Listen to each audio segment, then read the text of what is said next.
नमस्कार, radiology solution में आपका स्वागत है। मैं हूं अंजलि और आज हम बात करेंगे बेरियम इनीमा के बारे में। ऑलरेडी हम बाकी सारी सीरीज़ डिस्कशन कर चुके हैं, तो आप जाके चैनल पे विजिट कर सकते हैं।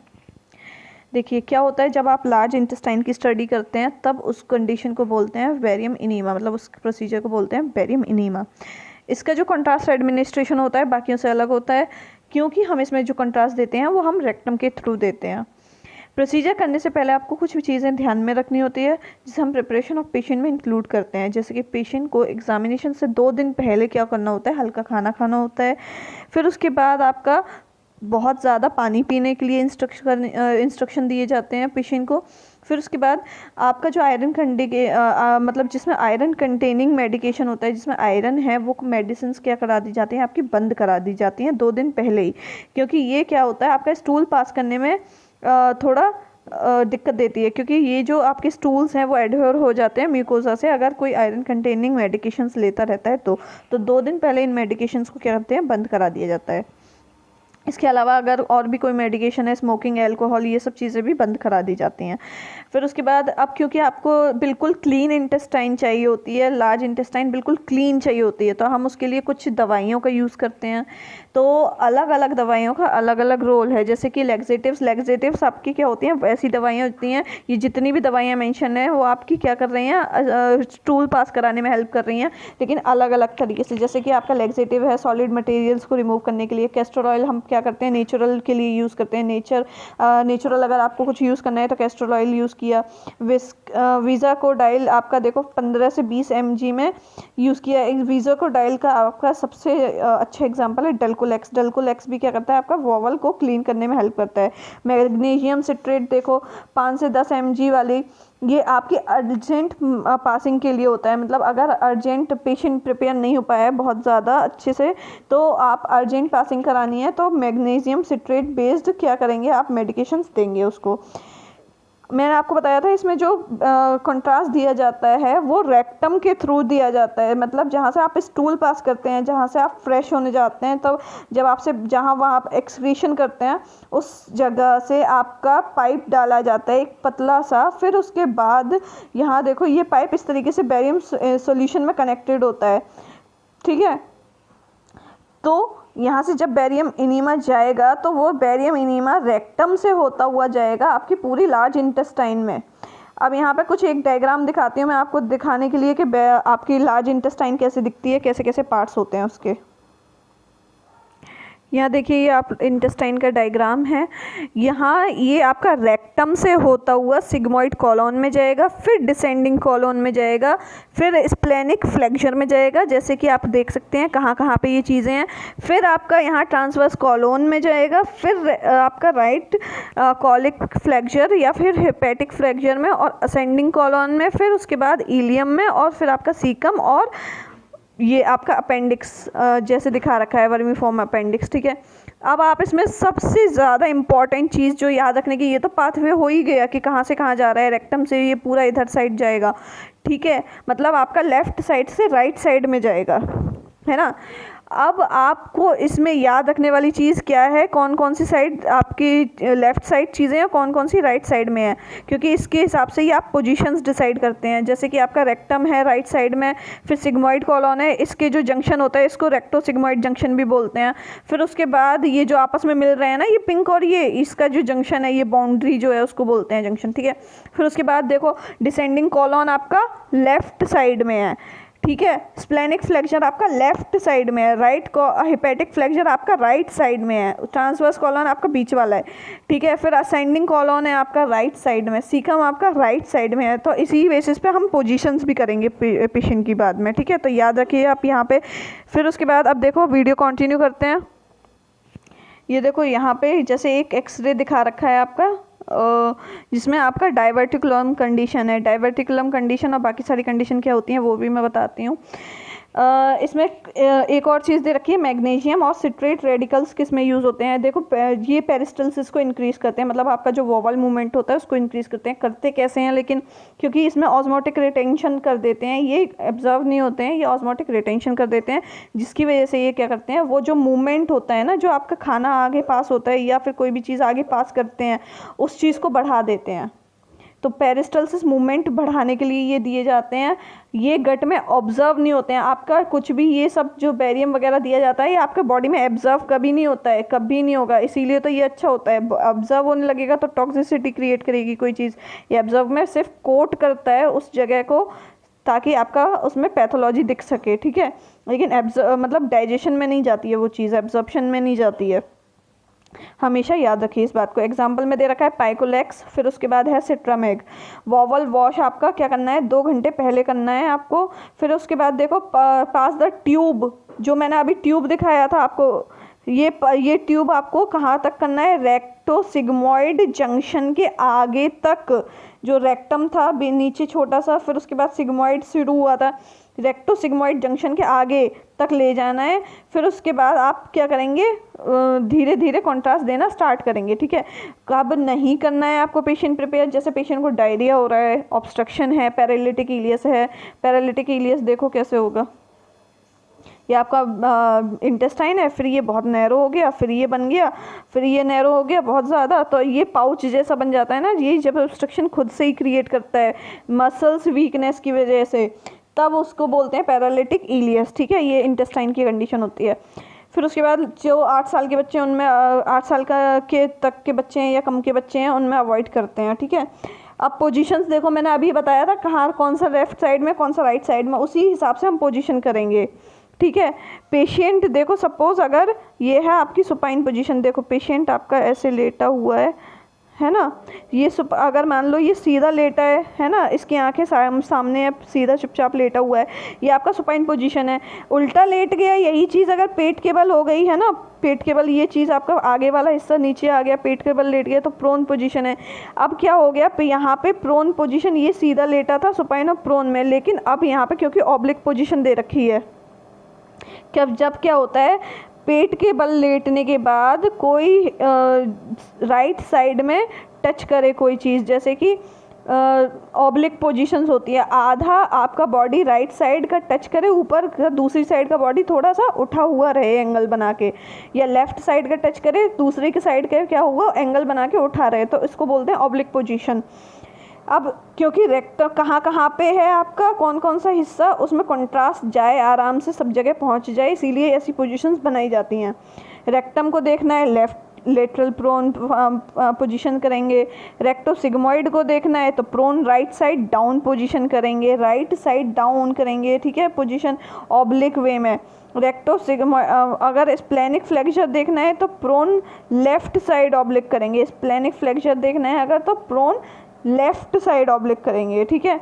फिर उसके बाद आप हेपेटिक करोगे तो prone right side down oblique करोगे, क्योंकि यहाँ पे हम क्या कर रहे हैं, प्रोन पोजीशन कर रहे हैं, ठीक है। फिर उसके बाद देखो, अच्छा ये बताओ मुझे कि अगर ये हमने दोनों हेपेटिक और स्प्लेनिक फ्लेक्चर तो हमने उनकी डायरेक्शन के हिसाब से किया, तो ये राइट साइड में क्यों किया, रेक्टोसिग्मोइड प्रोन राइट साइड डाउन, अभी मैं इसका रीज़न बताती हूँ मतलब क्यों किया। अगर पूरी कॉलम देखनी है तो आप सुपाइन पोजीशन कीजिए फिर, ठीक है। देखो फ्लेक्चर क्या होते हैं, आपकी जो हेपेटिक फ्लेक्चर है वो राइट साइड में है ना, बिल्कुल एंड पॉइंट पे, जैसे आपका ये चीज़ बनी हुई है ना, ठीक है। तो ये चीज़ अब आप देखो, ये यहाँ से ऐसे निकल रहा था, तो ये आपका राइट साइड में रहा था इतना हिस्सा, मतलब डायरेक्ट है तो ये लेफ़्ट साइड में माना जाएगा, लेकिन ये इस तरीके से था ना, तो ये वाला पार्ट जो था आपका वो राइट साइड की तरफ ज़्यादा था।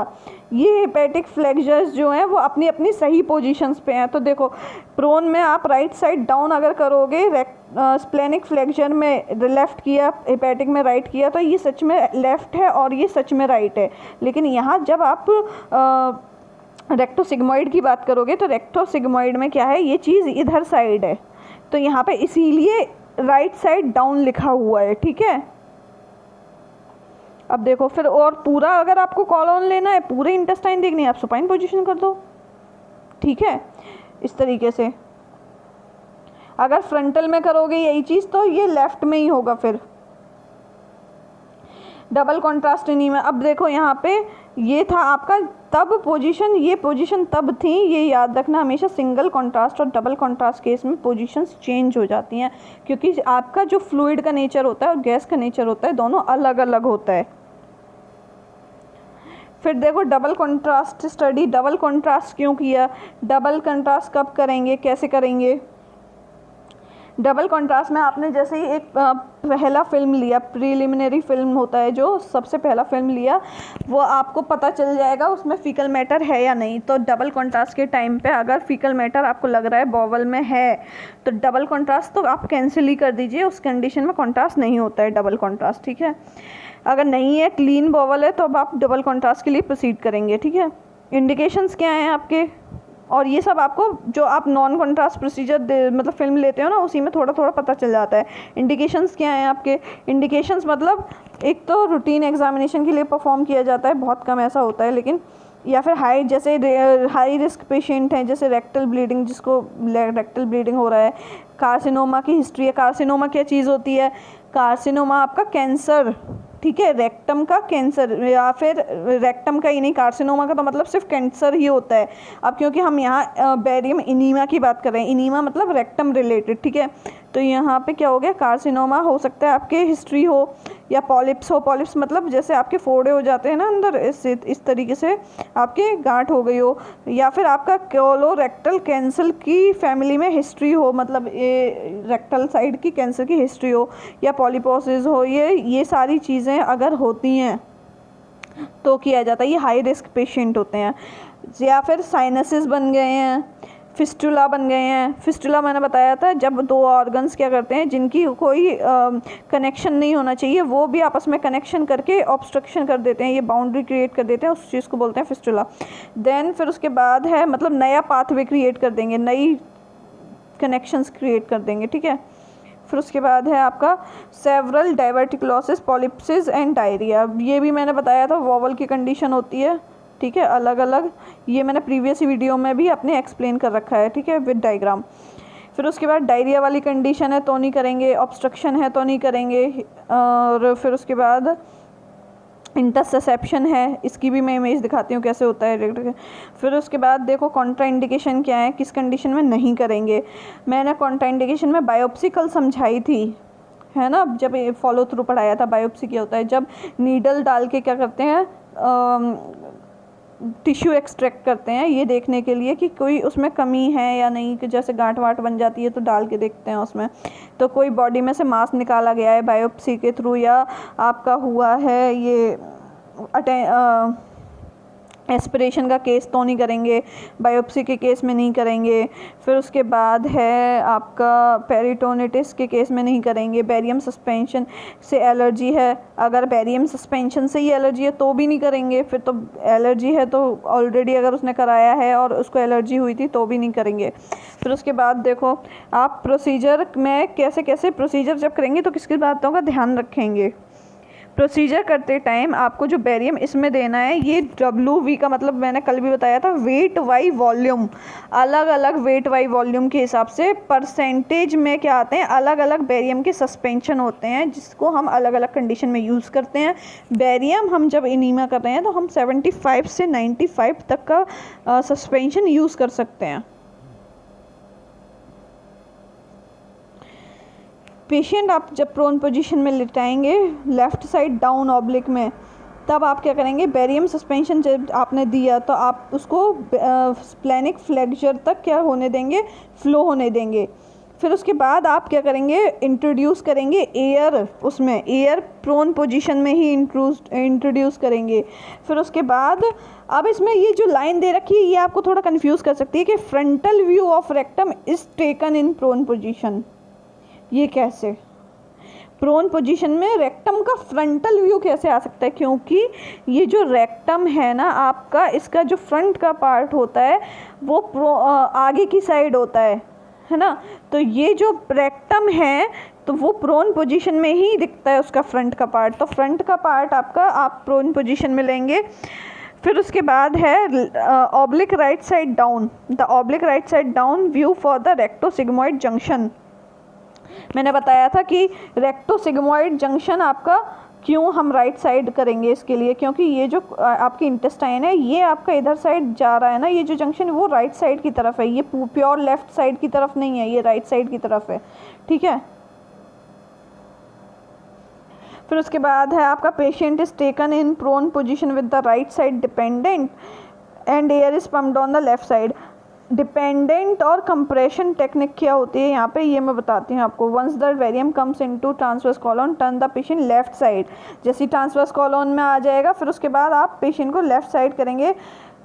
टर्न मतलब जैसे टर्न करते जाएंगे, आपको मैंने अभी पोजीशंस बताई थी ना, आप उसमें हिसाब से टर्न करते जाएंगे। अब इसमें भी कंडीशन ये होती है, पोजीशन चेंज हो जाती है सिंगल कॉन्ट्रास्ट के केस में और डबल कॉन्ट्रास्ट के केस में, ठीक है। जैसे कि अगर आपका ये तो सिंगल कॉन्ट्रास्ट के इंडिकेशंस हैं, जैसे कि आपका वॉल्वुलस है, ऑब्स्ट्रक्शन है, ये सारी कंडीशन मैंने ऑलरेडी समझा चुकी हूँ, ठीक है। कॉन्ट्रा इंडिकेशन क्या है, बेरियम से एलर्जी है, रिस्क है, परफोरेशन है। देखिए फिर उसके बाद हम बात करते हैं कॉम्प्लिकेशंस की। कॉम्प्लिकेशन आपके, अगर आपने पेशेंट प्रिपरेशन में भूल कर दी है कुछ तो हो सकते हैं। अगर आपने कोई इंपॉर्टेंट मिस कर दिया है स्टेप, जैसे कि मेडिकेशंस में या प्रिपरेशन में, या फास्टिंग नहीं कराई है, ऐसा कुछ भी किया है तो कॉम्प्लिकेशन आ सकता है। या हिस्ट्री नहीं ली है, देन फार्माकोलॉजिकल एजेंट्स जो होते हैं उससे कोई कॉम्प्लिकेशन आ सकता है, पेशेंट को एलर्जी वगैरह होने के चांसेस रहते हैं। और आपने प्रोसीजर करने के टाइम पर कोई मिस्टेक कर दी है तो क्या होगा, ये कॉम्प्लिकेशंस रहने के चांसेस रहते हैं। पेशेंट को आपको बताना है कि उसको वाइट स्टूल्स पास होंगे, इसीलिए आप उसको लेग्जेटिव दीजिए ताकि अच्छे से क्या हो पाए, उसका वॉवल क्लीन हो पाए। आज के लिए इतना ही, मिलते हैं अगली वीडियो में, तब तक के लिए बने रहिए हमारे चैनल के साथ।